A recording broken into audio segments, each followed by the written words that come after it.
Happy, beautiful, amazing day. Yes, we are. Dr. Bob Rakowski here with the Dr. Bob Rakowski podcast, and I've got Coach Kevin Kearns here. He's worked with 15 UFC fighters. He is a best-selling author. He's a guy that knows how to take some of life's biggest challenges, like being bullied, use it as fuel to empower himself, to take himself to new levels, to, by the way, honor everything that his father taught him. Even though you didn't get enough time with your father, you talked about that in the book. Yes, we're going to talk about that and all these things, but happy, beautiful day, Coach Kevin. Burn with Kevin Kearns. Welcome to the gun show.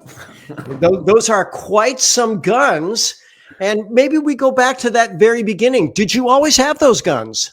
Oh, wow. That's a good question, Dr. Bob. No, actually, you're looking at the kid literally, like you said, always picked last. I sucked at every sport, got picked on every day, had a life-changing event at 12. My father, great guy, just drank too much, ate the wrong foods, and died, believe it or not, at 48 when I was 12. This is his ring. I still wear it. Had it on since I was 12. Well, 14 because it didn't fit me in the beginning. And, yeah, I was the kid that stunk. And the guns came later because a close uncle, as in the book, talked to me into taking karate. You know, I remember you go back to 1979 when my father died in February vacation week. And I remember that summer being like the loneliest summer. The bullying got worse. It escalated. And my uncle said, listen, I learned how to fight in the Navy. He was in Korea like my father. He says, I want you to try this. Now, I literally, I could play softball because the ball was big, but everything else I stunk at. And literally, I was the kid that literally.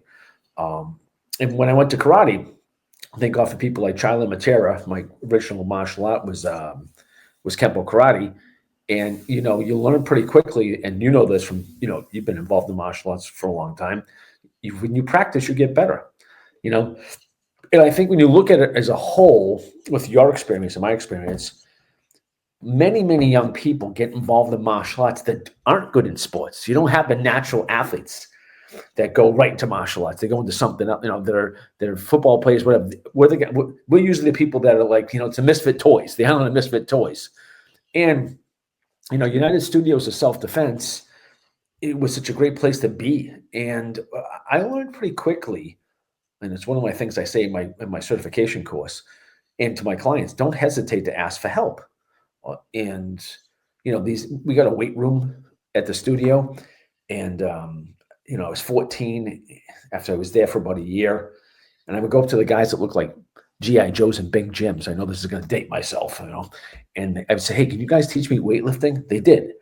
I was 130 pounds at probably, say 14, 15. Within 2 years, I was 155.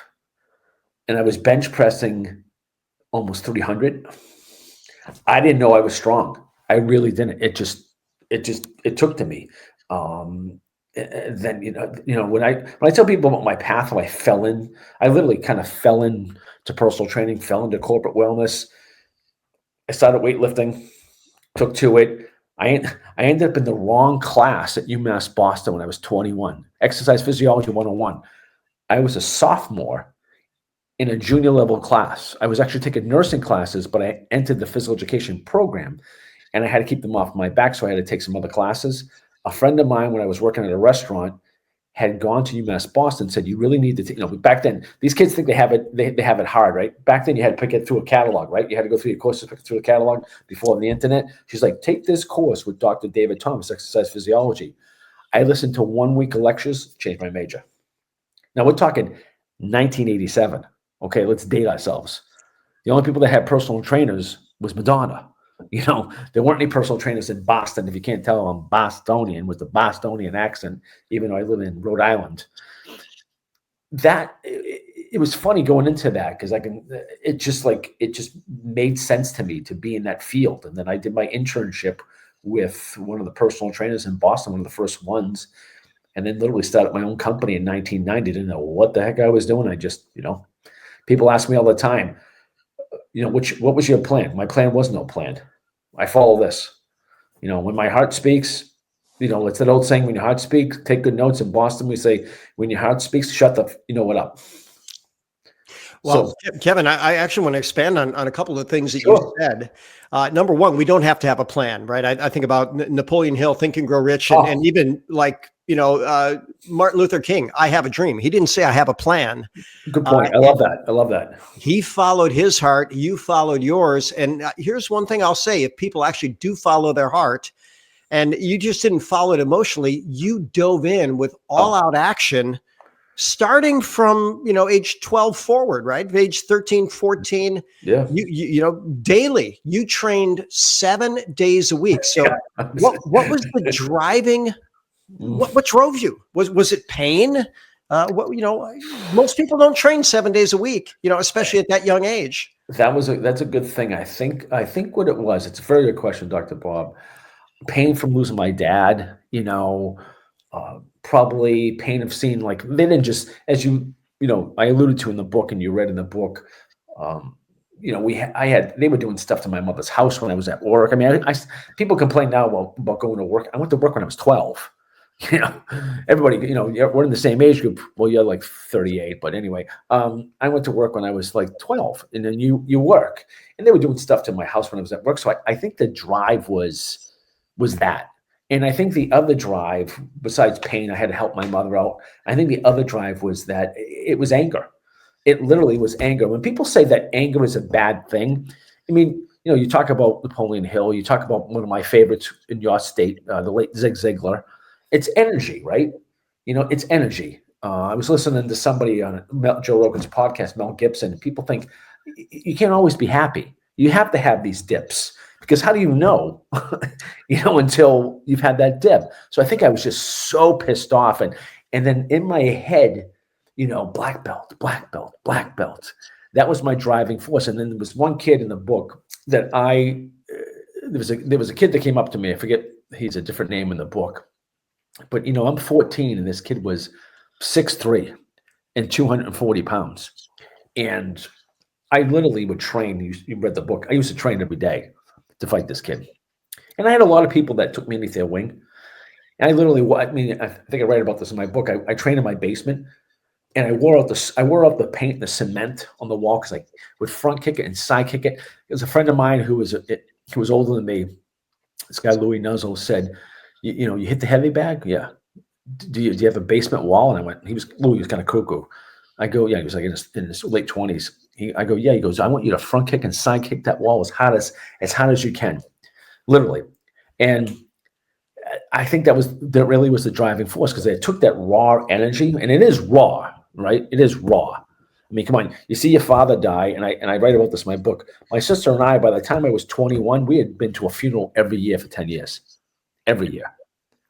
That does something to you. You kind of snap. And I think it was all that. And that really drove me to, like, I want to be better. I want to be better. I want to be better. And I think that was the big thing, really. Yeah, I'm thinking of a training tip here. I have personally myself, I've kicked the wall as well. And I'll tell you what, now, not all out. I can't say that at this point in my life, I'm going all out kicking a wall. But you're going to find out how to make the right contact, how to brace all the joints, how to have the body in position, all those things. So, that was very insightful way back then. And, let's talk about different insights, because you are profoundly holistic in your approach. And it's not just about self-defense. It's about overall wellness and creating a great life. So why is that important? And does it become more important maybe after the age of 50? Oh, I mean, when you really think about it, I mean, let's go back in time. We're in the same age group. 50 was old, right? 50 was old. Now, the big joke is 50 is a new 30. Now they're saying 60 is a new 40. I mean, I'm approaching 60. And I think the holistic approach to training keeps the longevity going. You look what you did when you were younger. I was listening to Mel Gibson the other day, and whatever you don't like, whoever doesn't, I don't care, doesn't like about him. He's like, I'm 69. I'm trying to stay healthy. I'm trying to stay mobile. And I think that's a biggest thing. I got, one of my gifts from my ex-wife, besides my kids and getting a divorce, was she got me involved in yoga. Now, back in the day, I called yoga yogurt, and I got involved. Now I'm going on my 17th year practicing yoga. 17 years, not one break. in 17 years practicing yoga. Minimum twice a week to 3 times a week. So my approach is functional strength training. Martial arts is always my first love, then functional strength training, and then yoga. And I think having that approach and I think the biggest thing with my certification program, as I tell my coaches, is, as you can tell, this is why we get along. I'm authentic. So I'm not going to do anything. I'm not going to tell a client to do anything I haven't done. Like, we talk about this all the time I do this every time in my certifications or wherever I speak. I get 4 fundamentals of myself and my business. Was it 4? I'm just kidding. Gonna have some fun. Yeah. 4 fundamentals. I don't know everything. I'm not going to claim to know everything. You're never going to do an exercise protocol I haven't done it myself. And I don't endorse anything at all, no matter how much they want to pay me, unless I personally use it and believe in it. And that's the fundamentals. So I think if you're going to be like us and we're helping people, you can't be like the old cardiologist eating the burgers in the back room, right? You can't do that. It doesn't work. And I think it doesn't, you and I, it would speak to us. It wouldn't do it in here. Like, we were like, something's wrong. This isn't right. I'm telling these people, you shouldn't be doing this. You shouldn't be doing, and I'm doing whatever the hell I want,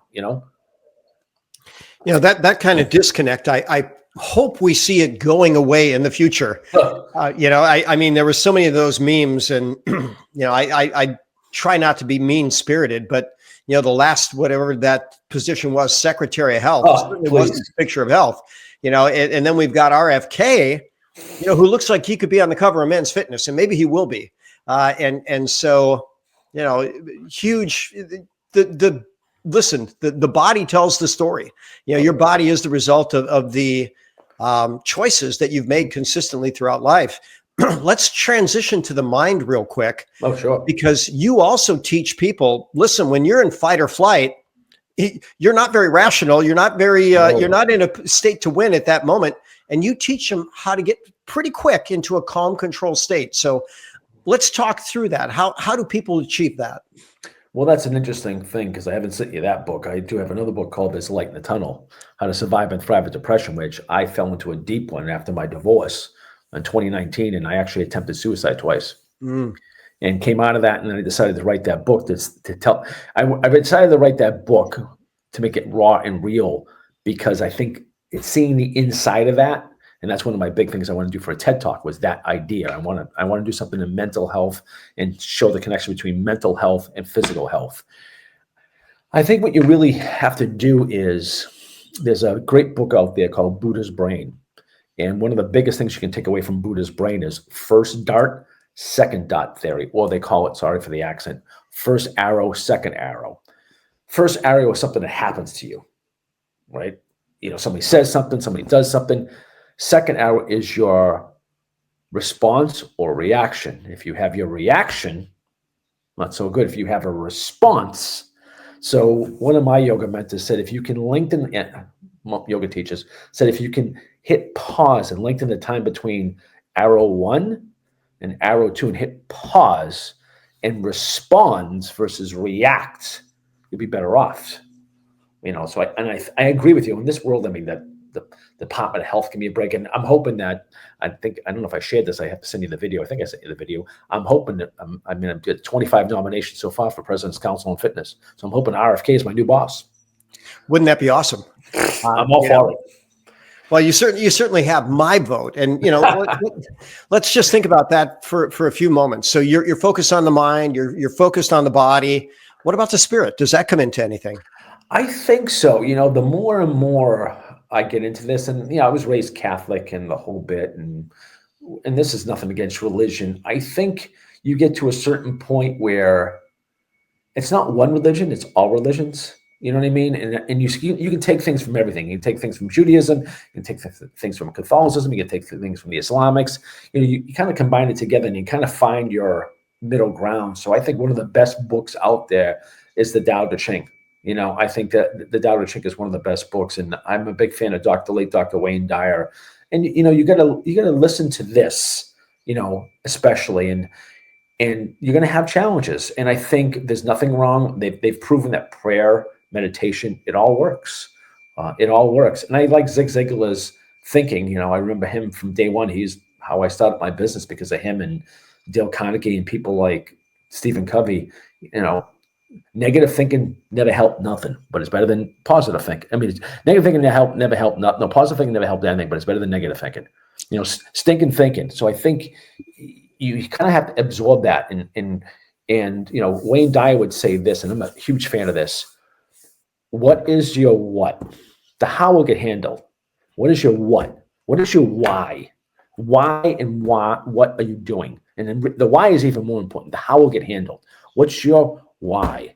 And that's why I've got 7 tattoos and they all mean something. My saying on my right arm is Dr. Wayne Dyer would say vision and passion. I had a perseverance. So one of my closing things is hold your vision, keep your passion, and maintain and invest in your perseverance.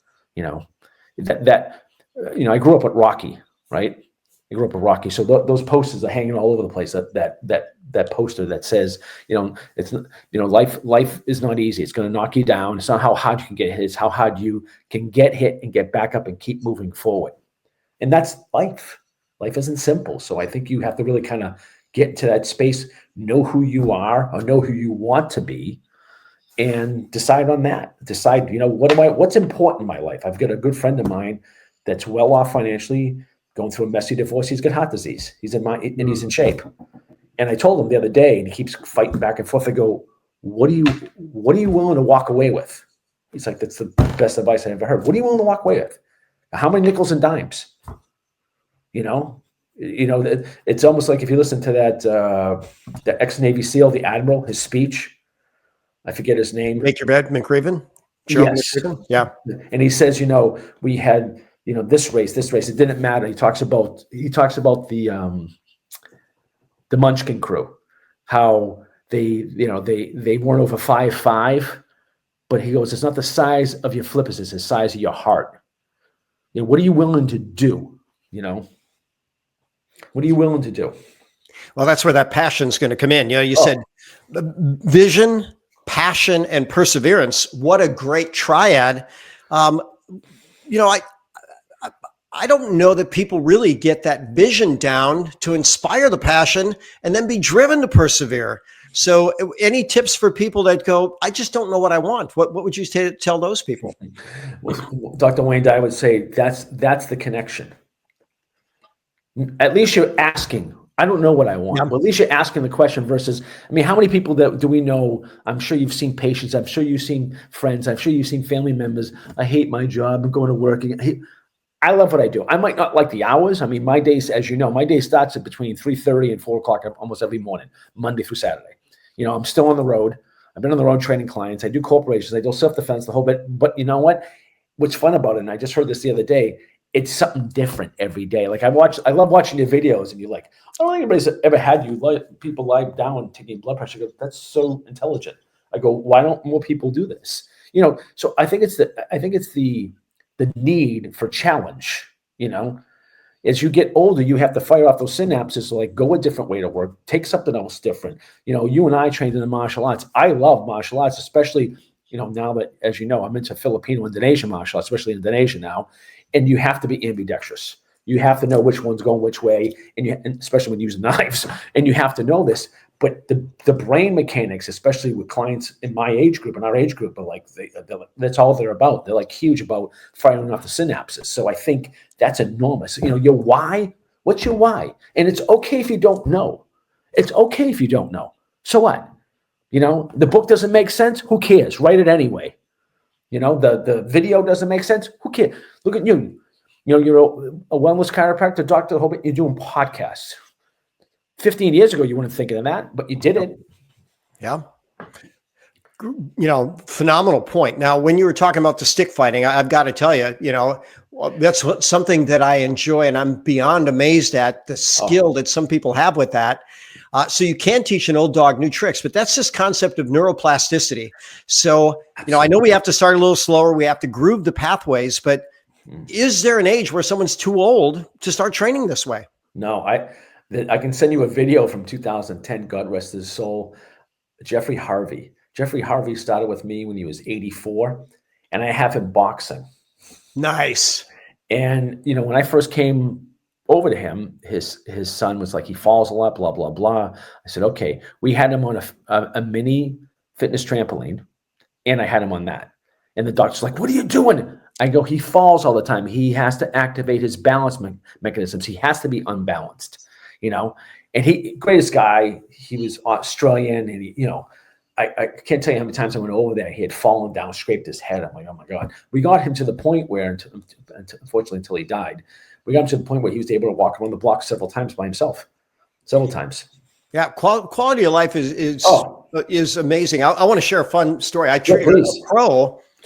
This guy was in his upper 80s when I saw him. He was a former professional boxer, but I was shadow boxing with him. Now this guy still had skills. And listen, if we had put some gloves on, I'd have been concerned. I know he had tagged me a few times. And listen, a guy in his upper 80s, I'm going to probably be hesitant to hit him. So it was a no-win circumstance if I'd have put the gloves on with him. But coach, I asked him, I said, hey, tell me, what was your favorite punch? And I'll tell you his answer, but I'm going to ask you, what's your favorite strike? Let's just go with that. What's your favorite strike? Oh, wow. That's a good question. Well, I'm a Thai boxer that since all the Thai writing from Mark Delagrati and Sit Yutong, I'm a level 2. I love Muay Thai. I would say from a Muay Thai's perspective, my favorite strike, elbow. Oh, it's hard to beat that elbow, isn't it? The sharpest point on the body. Yeah. I would say, and plus the Thai knee, because the Thai knee has been measured at 35 miles an hour car crash. I would say from the Silat perspective, Brunei Silat, which I study now, hammer fist. Nobody expects that. Fair enough. Well, here was this guy's answer, and I'm still chuckling over it today. I said, what I asked him, because he's a boxer, what was your favorite punch? He said, the one that landed. I knew that was coming. You set me up for that one. Yeah. You set me up. So let's get into this mental game here, because listen, there are people that are intimidated, maybe by training for self-defense, or even intimidated to start. There's something stopping them. So let's go into this mental game for a moment. Someone says, listen, something's holding me back. I just can't get started. What advice do you have for those people? I would say this. Life begins at the end of your comfort zone. It wasn't meant to be 68 degrees and sunny out every day. Sorry, just wasn't. And the fact that you're uncomfortable makes it even better. Just try it. What did Gandhi say? The journey of 1,000 miles starts with the first step. Start the first step. People say to me, like, my girlfriend will listen to this afterwards, and she started me so many times on podcasts, on this, on that, and she's like, how do you do that? I go, do what? Did you prepare? I go, no. I have something in my head, and I go with the host and go from there. Same as you, right? You just do it, and then you look back and you go. With clients, I would say this. I said, if you look at some of like the old time sports heroes, like Babe Ruth, they asked one of Babe Ruth's famous saying was, "How'd you get so many home runs?" He goes, "I swung." That's the answer, isn't it? Right? And training every single day. Yeah. In your basement, right? And I like those pictures in your book, and it'd be fun to compare to what your form looks like nowadays. And listen, I've got a lot better, I hope. Well, I can't get that external hip rotation, and I let my knee drop, and I'm looking at that and I'm going, okay. I remember when I was a blue belt and a red belt, and I still have a super long way to go. But speaking of a long way to go, how do you keep clients motivated? I think that the thing to do is, we call it a performance tweak, right? Performance tweak. So instead of looking like the bodybuilding mentality, which I threw out back in '98, you look at the functional fitness mentality, where you can always kind of tweak something. So if you take the 8 elements of fitness, right? We push every day, we pull, level change, rotation, locomotion, and balance, static strength, and then flexibility. We added those ones the past couple of years. If you take, let's take a simple chest press, right? You do a chest press on a bench, you're wasting your time. I'm sorry, you are, because you're balanced. You put somebody with dumbbells on a stability ball, it's a different game. Now, you take that and say, okay, that's easy. Now, the typical methodology would be to increase the weight. Okay, how about alternating? Now you just change the parameters. How about one arm? How about one arm and press up? How about pull in one arm? So if you have so many permutations, as long as it's effective, efficient, and safe, why not? So I think the way I engage customers, I've had some customers with me 25 years. They don't need me. They want me because it's effective, it's efficient, it's safe. I show up. They don't have to think about it. It's like we do anything, right? People say, look, you're a coach. Why do you go to, yoga class and martial art class and this, that, and the other thing? I go, because I like to be told what to do. I want my brain to take a break. And you have the camaraderie factor. So I think keeping people engaged is anytime I like something new, I'll try something new. Like I rehabbed somebody's rotator cuff with stick fighting, and they thought that's nuts. I go, why? I go, the stick contacts, the mechanical receptors fire off. It grabs the rotator cuff. The doctor went, I never heard of that. I go, well, you haven't here, but why not over in the Philippines? So I think challenge and fun, have to be part of it. Know the customer. Challenge and fun have to be important things. I would certainly agree. I'm going to take a sponsor break for just a moment. Cool. BetterCoffeeShop.com. Talk about challenge, talk about fun. There's no challenge to drinking something absolutely amazing, delicious, infused with the top superfood on the planet. It is extremely fun. And going back to Kevin, you talk about novelty and how important that is. And we know that humans seek novelty. Oh.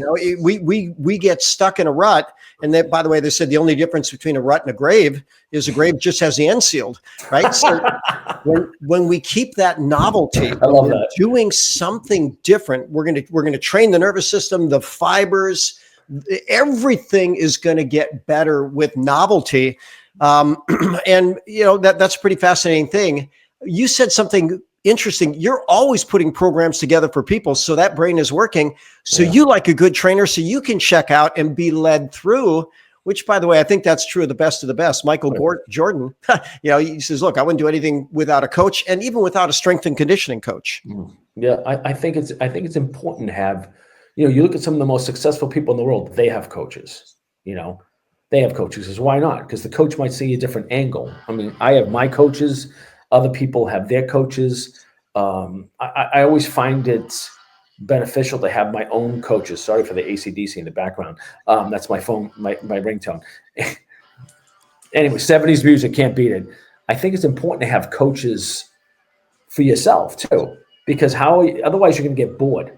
You're just going to get bored. You're just going to, why not challenge yourself and see something different and do something different? Why not? So and I think what happens is, and this is a very good concept, your ego takes over, right?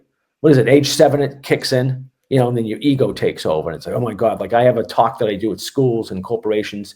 So imagine if you took the 2-year-old mind and put it in a 40-year-old body, you would take a chance on anything, right? Yeah. I mean, you have kids, right? Yeah. Well, my kids are now adults and I have grandkids. So, okay. Yeah. So you have grandkids. Can you tell me how many times your kids fell to walk? You can't. Yeah. But if you put that 2-year-old mind in that 40-year-old body, they're going to take a chance. Now, if you reverse that, take the 40-year-old mind, put it in the 2-year-old. Oh, I fell down. Yeah. I look, oh my God, somebody's going to see me. And, when you look at ego is not your amigo, plain and simple. And what did Dr. Wayne Dyer would say, what's ego stand for? Edging God out. And you have a God within you. Why not? Well, those are phenomenal notes to wrap up on. And we're right at that magic time of our recording. Magic time. So what is the best way for people to get a hold of you? Simplest, go to burnmckerns.com. There's a phone number. Guess what? I'm old school. I pick up my phone. Not all the time, but I do pick up my phone, and you can email me. I'm on LinkedIn. I'm on Instagram, Twitter, you name it. X now. So I'm all over the place. You can email me at kevin@burnmckerns.com or burnmckerns@me.com. If Sarah gets back to you, that's my direct one, not my director, but my basically staff person. She'll get back to you, or I'll get back to you. I pick up my own phone. I'm old school. Burnwithkearns.com, and Kearns is Kearns. There we go. We got it in the background, looking good. What are you most excited about, Kevin? Well, we've been working on a fitness app for now 6 weeks, and it's a total functional fitness app, functional martial arts, functional nutrition, all in one, and functional rehab, literally for people that after they get injured. It's after acute care. And we've been dragging we haven't, Apple and Android have been dragging their feet. It's driving me nuts, but it all happens when it happens. Well, you know what? Nothing great happens in a flash, right? Even though we can't have those quantum leaps. No. I love what you're doing. Right back at it's absolutely brilliant. What a great story. I think we're going to be doing another one. This is available also on your website too, or do they get it from Amazon? Where should people? Yeah, just go to Amazon. Just go to Amazon. Oh, they can go to my YouTube channel, and actually, that entire book was read by a 14-year-old young man in Ireland, and interviewed me after the book, and it's actually up there free, public. Oh, that's awesome. I love it. All right. Well, we're going to wrap this up with these words. I'm Dr. Bob Rakowski. Hey, Coach Kevin Kearns, welcome to the Gun Show. Gun show and there you go. Happiness and success.